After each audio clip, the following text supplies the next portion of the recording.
This is the Bible Book Club. And we're in the book of Numbers. Welcome to the club. Last episode, in chapters 9 and 10, the Israelites celebrated one whole year of freedom with the second Passover. God laid out super clear cloud rules. Move when the cloud moves, period.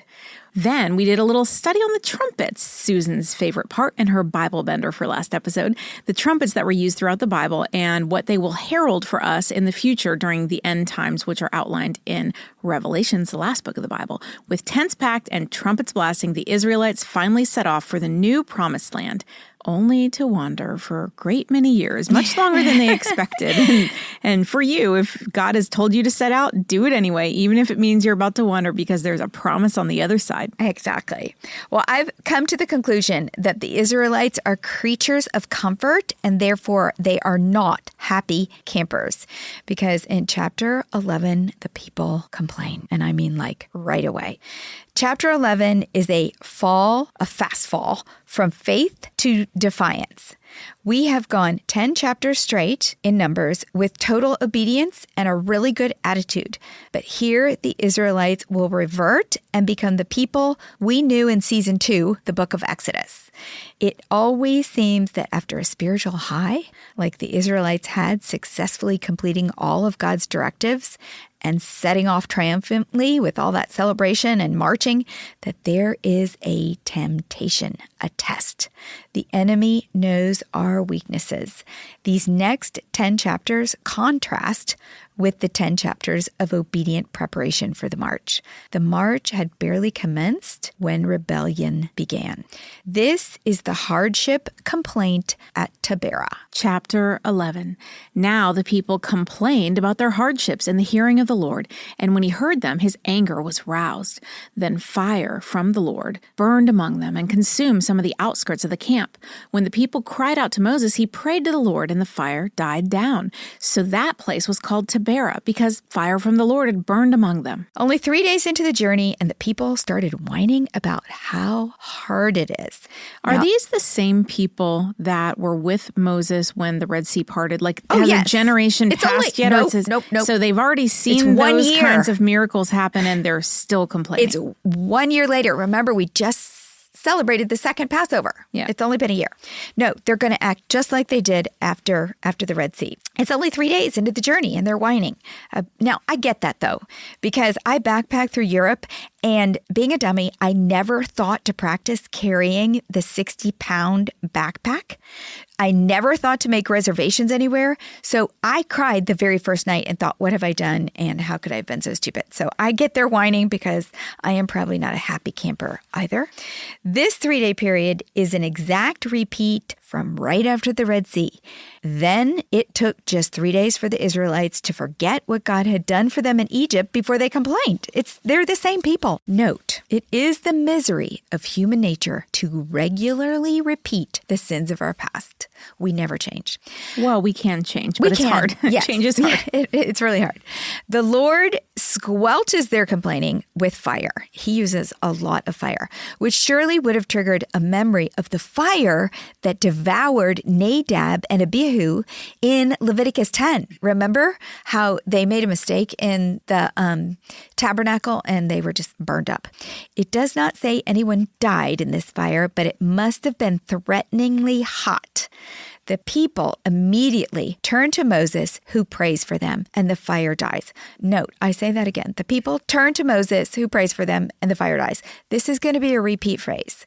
It's like they complain and make mistakes, and then they remember, oh yeah, but we got Moses. And they turn to him, and he prays, and God listens. All right, this next complaint is a food complaint at Kibroth Hattaavah. Verse 4, the rabble with them began to crave other food. And again, the Israelites started wailing and said, if only we had meat to eat. Remember the fish we ate in Egypt at no cost. Oh, and the cucumbers, the melons, the leeks, the onions, the garlic. But now we have lost our appetite. We never see anything but this manna. The commentators on this were funny because they said this was such an exaggeration. They were slaves. They didn't have a lot of this stuff. And if they had fish, it was because they had to go catch it themselves or something.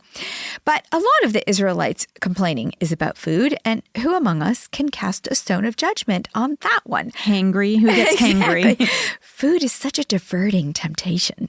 It's certainly the reason for our present day mess. If Eve hadn't been tempted by that darn fruit, we would still be in paradise. So food is an issue for us. This complaint started, it says, with the rabble. Now, these were people traveling with the Israelites, and they're people who came from Egypt, but they're not Israelites. They're people who observed the Israelites, had seen all the miracles, all the, what do you call it? The blessings and everything that they were under the cover of God. Plagues. They said, my mind. They saw the plagues and they said, wow, this group has it going on. I'm going with them. Yeah, and their they God left is Egypt. really something. Yeah. Verse 7, the manna was like coriander seed and looked like resin. The people went around gathering it and then ground it in a hand mill or crushed it in a mortar. They cooked it in a pot or made it into loaves, and it tasted like something made with olive oil. When the dew settled on the camp at night, the manna also came down. In Exodus 16:4, the Lord told the people that he would rain down bread for them, and they were to gather it daily, and the manna would be a test to see if they could follow his instructions. Well, they got the test. Well, I think they complained about the manna that time too. Yes. So by rejecting the manna, they were spurning God's gracious gift and provision for them. And as a result, rebelling against God and failing the test. We too can reject God's gifts when we complain about our circumstances. Verse 10, Moses heard the people of every family wailing at the entrance to their tents. The Lord became exceedingly angry, and Moses was troubled. He asked the Lord, "Why have you brought this trouble on your servant? What have I done to displease you that you put the burden of all these people on me? Did I conceive all these people? Did I give birth to them? Why do you tell me to carry them in my arms as a nurse carries an infant to the land you promised an oath to their ancestors? Where can I get meat for all these people? They keep wailing to me, 'Give us meat to eat.' I cannot carry all these people by myself. The burden is too heavy for me.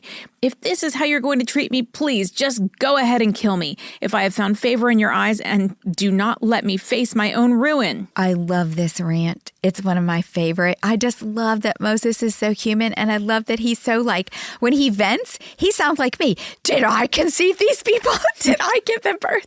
He's hilarious. Well, there's two reactions here. There's God's reaction and Moses's. And God becomes exceedingly angry, and it's not at Moses. It's at the people. Moses, caught in the middle between God's anger and the unappeasable Israelites, is frustrated. Did I conceive these people? Did I give them birth? Why do you tell me to carry them in my arms as a nurse carries an infant? Moses is flat out calling the Israelites children because that is exactly how they are behaving. They are sick of manna, and Moses is sick of them. I love it in my head. This is how I vent to God all the time, just like Moses. And it is good to know that God hears our frustration when it is justified. Note, it is also a great lesson for us of how not to act. And I'm talking about the Israelites now. So if you are under someone's leadership, even if he's not Moses, at work, in your home, or wherever, take responsibility for yourself. Be grateful for the burden they bear for you. Know that unmerited complaining puts you in the child zone. We cannot expect our parents, our employers, or our government to carry us. Well, and the other thing about complaining is it is infectious. Oh, and we're going to get to that. When one starts to complain, then the others start to complain, and then it just spreads like a cancer. And so if you are caught in a cycle of complaining, catch yourself, recognize when you're doing it, and you might be bringing everybody else around you down with you, and stop it. I know. And you can keep this in, Buck. I'm trying not to look at Hayley, our producer, because she works closely with me, and I'm always venting and complaining to her about work stuff. So I need to stop. I'm convicted. Okay.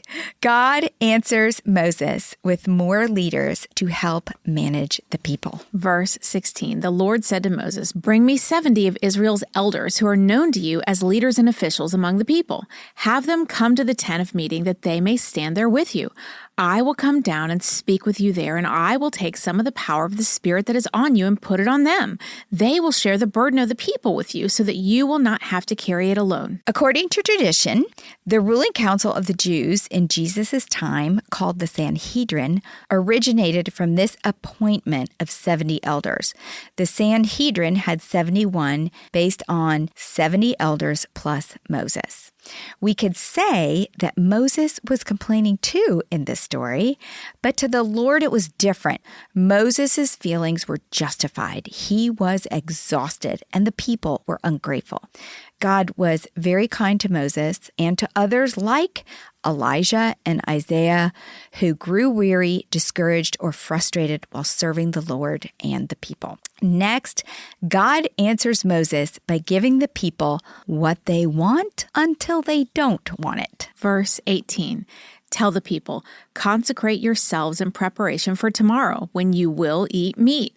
The Lord heard you when you wailed. If only we had meat to eat, we were better off in Egypt. Now the Lord will give you meat and you will eat it. You will not eat it for just 1 day or 2 days or 5, 10, or 20 days, but for a whole month until it comes out your nostrils and you loathe it because you have rejected the Lord who is among you and you have wailed before him saying, why did we ever leave Egypt? But Moses said, here I am among 600,000 men on foot, and you say, I will give them meat to eat for a whole month. Would they have enough if flocks and herds were slaughtered for them? Would they have enough if all the fish in the sea were caught for them? The Lord answered Moses, is the Lord's arm too short? Now you will see whether or not what I say will come true for you. God tells the Israelites to consecrate themselves, and they must have been thinking in their head that they were going to get a delicious fellowship meal, one of the sacrificial meals that we described in Leviticus, like, roasted bull or lamb or something like that. One commentary I read said the grumbling people got graves instead of gravy. Next, God answers Moses by giving him spiritual help to train up the childlike people. Verse 24. So Moses went out and told the people what the Lord had said. He brought together 70 of their elders and had them stand around the tent. Then the Lord came down in the cloud and spoke with him, and he took some of the power of the Spirit that was on him and put it on the 70 elders. When the Spirit rested on them, they prophesied, but did not do so again. However, 2 men whose names were Elad and Medad had remained in the camp. They were listed among the elders, but did not go out to the tent. Yet the Spirit also rested on them, and they prophesied in the camp. A young man ran and told Moses, Elad and Medad are prophesying in the camp. Joshua, son of Nun, who had been Moses' aide since youth, spoke up and said, Moses, my Lord, stop them. But Moses replied, are you jealous for my sake? I wish that all the Lord's people were prophets and that the Lord would put his Spirit on them. Then Moses and the elders of Israel returned to the camp. This little story of prophesying kind of reminds us of Pentecost in Acts 2. The prophesying appears to be a temporary gift for the purpose of establishing their credentials as chosen leaders. We don't know why 2 of the men were outside in the camp, but through their prophesying in the camp, the gift of the elders became known to the people. Joshua's concern is super endearing, and it's kind of a glimpse of how protective Joshua was of Moses' reputation. I call this next section of the passage Holy Uber Eats. Verse 31, now a wind went out from the Lord and drove quail in from the sea. It scattered them up to 2 cubits deep all around the camp as far as a day's walk in any direction. All that day and night and all the next day, the people went out and gathered quail. No one gathered less than 10 homers when they spread them out all around the camp. But while the meat was still between their teeth and before it could be consumed, the anger of the Lord burned against the people, and he struck them with a severe plague. Therefore, the place was named Kibroth Hattava, because here they buried the people who'd craved other food.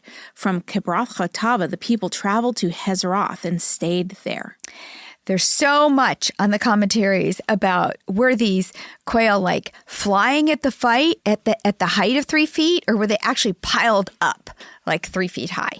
And we don't know, but the wind that blew them in probably blew them in. They are not a very strong bird, so they were probably flying super low.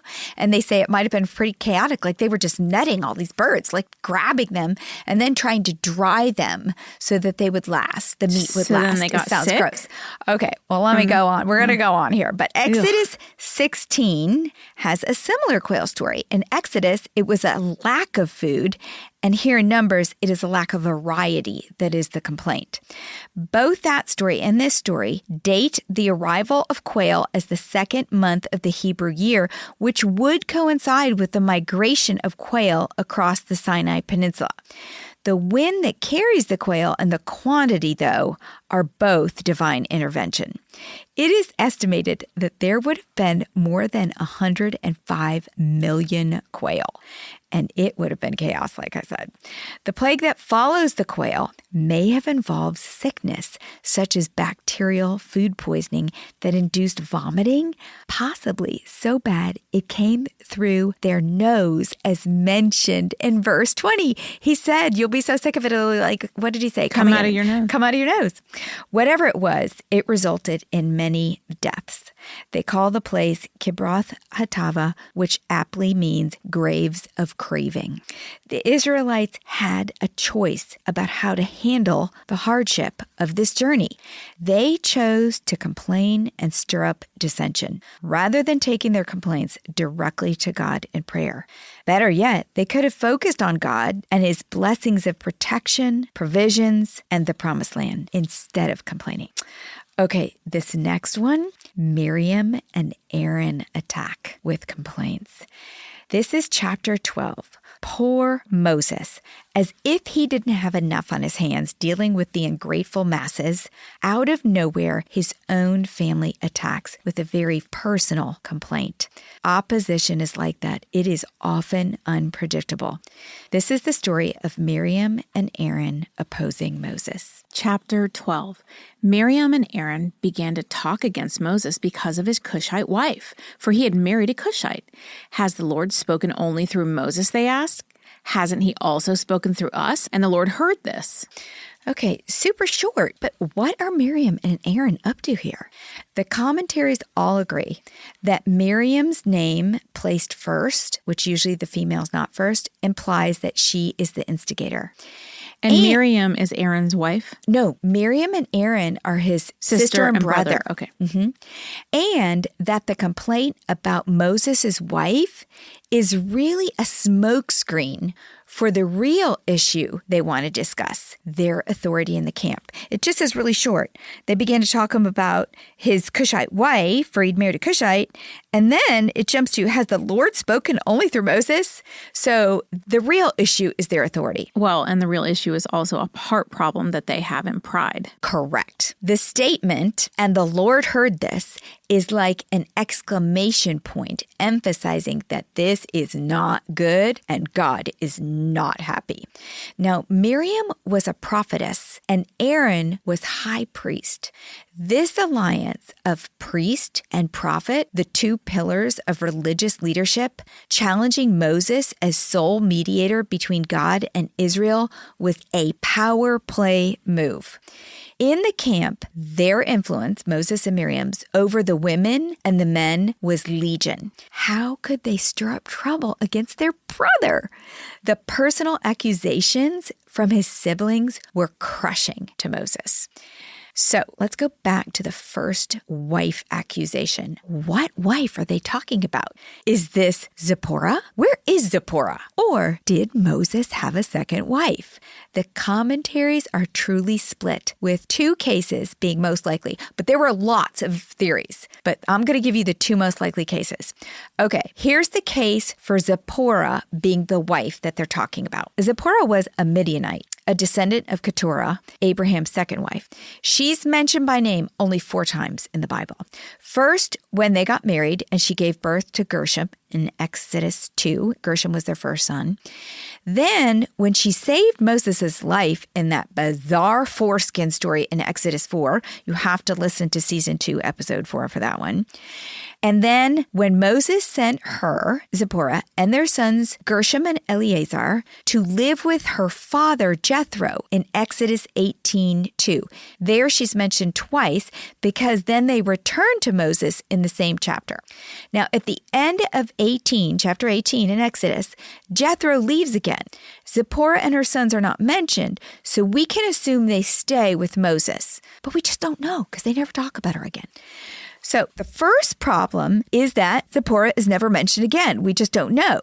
Now, one theory about why she's not mentioned is because of all those purity laws about sex being unclean for a day. In season 3, Leviticus, remember, if you have sex with your wife, you're unclean for the day and you can't participate in the tabernacle. Well, it may be that Zipporah is in the camp, but not living with Moses so that he remains clean and able to meet with the Lord at all times. The fact that there is no record of Moses having any more children may support this theory. So the first theory here is that, yes, she's alive and living in the camp. She's just never mentioned because he's never around her. The other theory about why she is never mentioned is that Zipporah perhaps has died. Now, no mention of her death seems odd, but under the laws of Leviticus, the high priest cannot mourn. Now, Aaron is the ordained high priest, but Moses is over him, and therefore we can assume under equal restrictions.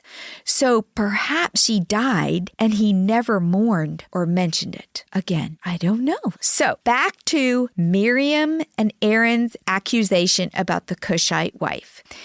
Theory 1 is this Zipporah. If it is, and Zipporah is alive, and she is the Cushite wife mentioned by Miriam, then this theory holds that Cush, while normally referring to Ethiopia, can also refer to Arabia. The quarrel then that Miriam has with Moses is not that he married Zipporah, because that happened a long time ago. The quarrel is because her family, first her father, then her brother, have influenced Moses in the appointment of leaders in the camp. In Exodus 18, Jethro, Zipporah's father, convinced Moses to appoint judges to relieve the burden of Moses' leadership. In Numbers 10, Moses convinced Hobab, Zipporah's brother, to be their guide, and so they also might think he's responsible for the 70 spiritual leader idea. This theory believes that Miriam and Aaron are feeling politically displaced and threatened by Zipporah and her family. Okay, so that's theory 1, Zipporah. That makes sense. Yep. Theory 2 is this. The Cushite wife is not Zipporah, it's another wife. This theory holds that Moses had a second wife that was never recorded and whose children, if she had any, were never recorded, which would be a little odd. But Miriam's quarrel is worded to imply a recent problem. If the marriage were recent, it would have to be a new wife. And Miriam implies that this wife is a stranger. Well, why would Miriam care? If Zipporah is dead, and it may be that Miriam had more influence with Moses and did not like the idea of another wife getting in the way. Maybe Miriam wanted to be the first lady. And as Moses' sister, that was only possible if he remained unmarried. Miriam, you'll remember, was the leader of the women who led in the Song of Triumph after the Red Sea. So clearly the Israelite women looked to her for leadership. Or perhaps Miriam's complaint about the new wife could have been one of racial prejudice. The new wife was, once again, not an Israelite. She was a Cushite. And in this case, not even from Abraham, like Zipporah was. Noah had 3 sons, Shem, Ham, and Japheth. Go back to season 1, Genesis, for this. Shem is the line that Abraham came from, and therefore all the Israelites. Ham had 4 sons who all settled in the area. His first son was Cush, who settled in Ethiopia. Mizraim was his second son, who settled in Egypt. Put settled in Libya, and Canaan settled in the Promised Land. It was lawful for Moses to marry a Cushite if they converted. Marrying a Canaanite was prohibited and out of the question. And that's because of the curse that got on him because of the incident with Noah, right? Correct. Oh gosh, you're really going back. Miriam was simply using the "here we go again with another foreign wife" excuse to cover up her real complaint, her desire to be on a more equal footing with Moses. Okay, so did you understand all that? I did. And I'm just sitting here listening to you explain it all, wondering why as women we have such a competitive attitude towards other women. Yeah. Why can't we just exist with each other and be happy, celebrate other people's success? Why do we have to be so competitive? I really don't know in this case, but you think about, okay, theory 1, if she's really complaining about Zipporah, maybe, and there was a lot about this, especially in Jewish blogs, maybe Zipporah was like her vying for Moses' attention, because clearly a lot of the writers believe that Zipporah was somewhat neglected because she is never mentioned if she was alive. If, indeed, Zipporah was dead and he had another wife, then Miriam was probably frustrated because, okay, we got over 500,000 women here in the camp. Pick one. Why did you have to pick somebody outside the camp who has different beliefs and different things? Lots more commentary about that.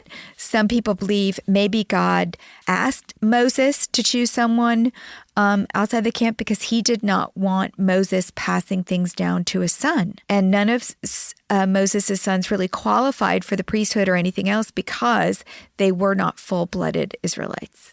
So there are so many theories out there, guys, about this random statement Miriam makes.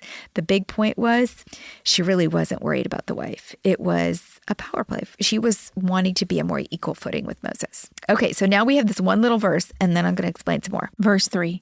Now Moses was a very humble man, more humble than anyone else on the face of the earth. Okay, lots of funny things about this. How could Moses be humble and, as author of this book, say that he was the most humble man on the face of the earth? It's a little ironic. It is thought that a scribe probably added this little comment as an explanation of why God became so angry. But the point is fact. God did consider Moses humble, which is translated meek, and felt the need to rightly defend his faithful servant. This is what I call, this is not happening theophany for 3 from God himself. A theophany is an appearance of God, and he is not having what is going on here. This theophany is unusual, as God is going to speak to all 3 of them, specifically about their behavior, like a school principal resolving a playground fight and calling them down to the office. However, the fear of a child sent to the principal cannot compare to hearing the commanding voice of God and seeing the ominous pillar of a cloud descend and hover directly in front of you. Verse 4. At once the Lord said to Moses, Aaron, and Miriam, "Come out of the tent of meeting, all 3 of you." So the 3 of them went out. Then the Lord came down in a pillar of cloud. He stood at the entrance to the tent and summoned Aaron and Miriam. When the 2 of them stepped forward, he said, "Listen to my words. When there is a prophet among you, I, the Lord, reveal myself to them in visions. I speak to them in dreams. But this is not true of my servant Moses. He is faithful in all my house. With him I speak face to face, clearly and not in riddles. He sees the form of the Lord. Why then were you not afraid to speak against my servant Moses? The anger of the Lord burned against them, and he left them." Yeah, I would have been standing there expecting to be consumed by fire. And that's basically what God is saying to the 2 of them. Why weren't you afraid to speak against my servant Moses? Basically, what God is saying is, don't you know who I am? Yeah, I speak to prophets in visions or dreams, but Moses is special.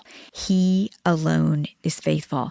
I speak directly to him, specifically to him.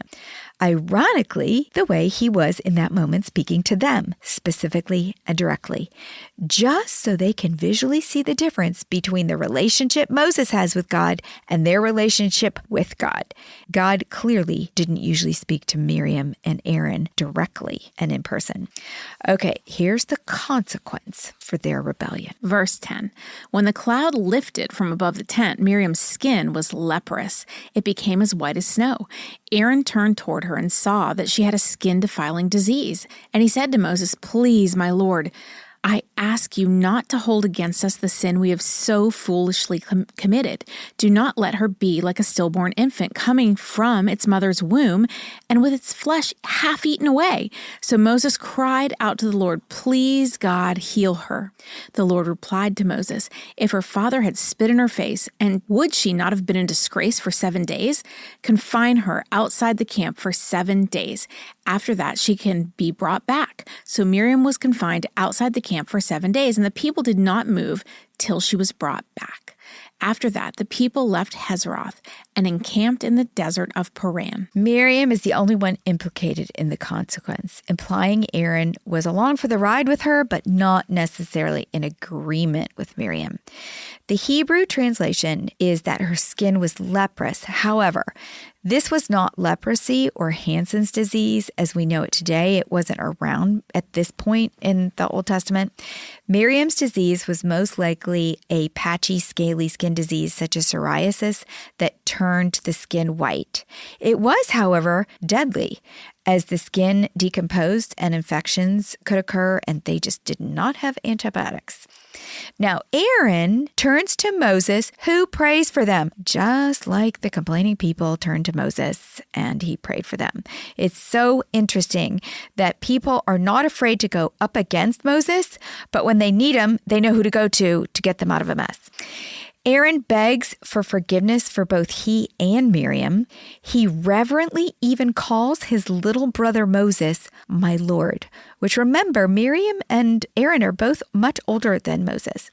It is ironic that Aaron and Miriam, who are vying for Moses' power, are utterly dependent on his intercession with God for healing. It's like the very thing they went to Moses for, power, is the very thing they need him to have to get them out of trouble.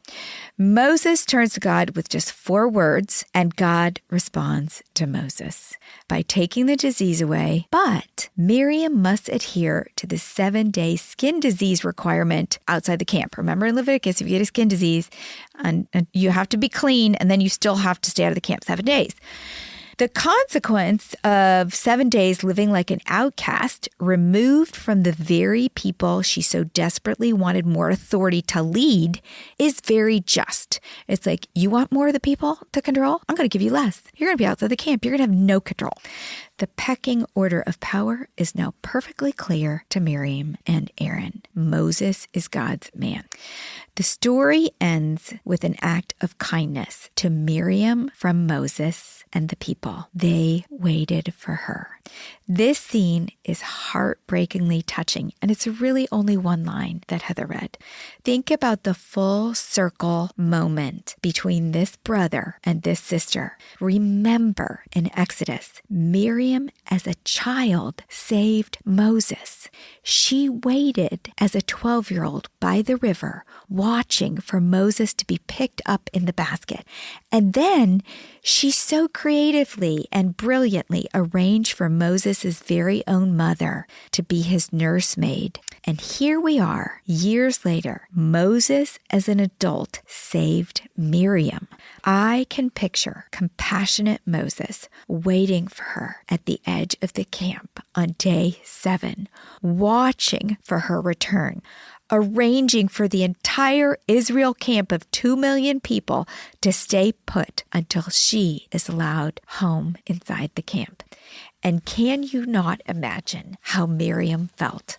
The incredible relief, the tears spilling as she realizes she is forgiven and cleansed from disease and sin, and falls into the arms of her brother, the most holy man in the world, her very own baby brother Moses, waiting for her at the edge of the camp.